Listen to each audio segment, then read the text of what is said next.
Des millions de musulmans ont quitté l'islam pour la religion chrétienne. Contrairement à ce qu'on observe en France et en Europe, chaque année dans le reste du monde, des multitudes de musulmans quittent l'islam pour la religion chrétienne au risque de tout perdre. Dans l'islam, renier sa religion, c'est encourir la mort, et cela porte un nom, l'apostasie. En 2015, une étude académique est publiée par l'Institut Baylor, un centre de recherche sur les religions basé au Texas. Cette étude explique qu'il n'y avait que 200 000 musulmans convertis en 1950, mais qu'il serait maintenant plus de 10 millions. Rien qu'en Indonésie, il serait 6,5 millions à avoir quitté l'islam pour le christianisme.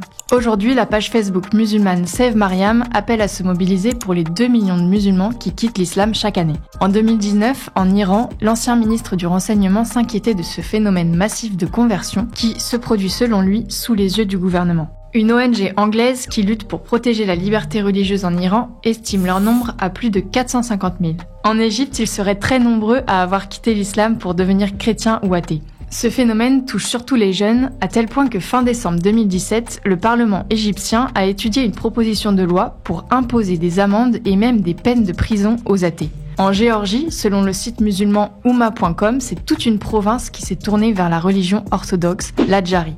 C'est aussi le cas massivement au Nigeria, en Éthiopie, dans toute l'Afrique, au Bangladesh et même en Arabie Saoudite, où on compterait plus de 60 000 conversions. En Algérie, en 2009, France 2 expliquait dans un reportage au JT qu'ils étaient des dizaines de milliers de musulmans à s'être convertis au christianisme. En cette terre d'islam, malgré la surveillance ou l'intimidation, des milliers d'Algériens délaissent le Coran pour l'évangile. En 2009 déjà, le gouvernement avait pris des mesures.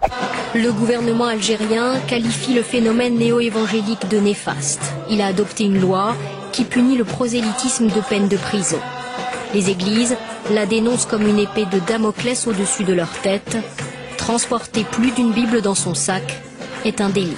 En janvier dernier, pour essayer d'endiguer le phénomène, l'Algérie a violemment fermé toutes les églises protestantes du pays. Au total, 47 temples protestants s'étaient constitués. David Garrison, dans son livre Un souffle dans la maison de l'islam, identifiait plusieurs causes pour expliquer cette dynamique inédite, comme par exemple 1. Internet et les réseaux sociaux. Beaucoup de musulmans découvrent des perspectives totalement nouvelles depuis qu'ils ont accès au web. Ils tombent sur des témoignages d'ex-musulmans, des débats théologiques, des analyses critiques du Coran et des hadiths. Ils voient aussi des explications sur la foi chrétienne, souvent présentées d'une manière qu'ils n'avaient jamais entendue auparavant. 2. Les mouvements intégristes et terroristes. Dans tous les coins du monde, des mouvements radicaux disent vivre le véritable islam et imiter Mohamed, mais ils provoquent le rejet, y compris au sein de la communauté musulmane.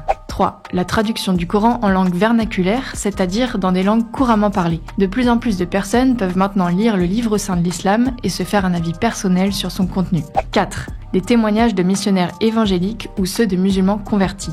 5. De très nombreux convertis racontent qu'ils sont devenus chrétiens après avoir vu Jésus ou la Vierge Marie en songe. Tout cela expliquerait que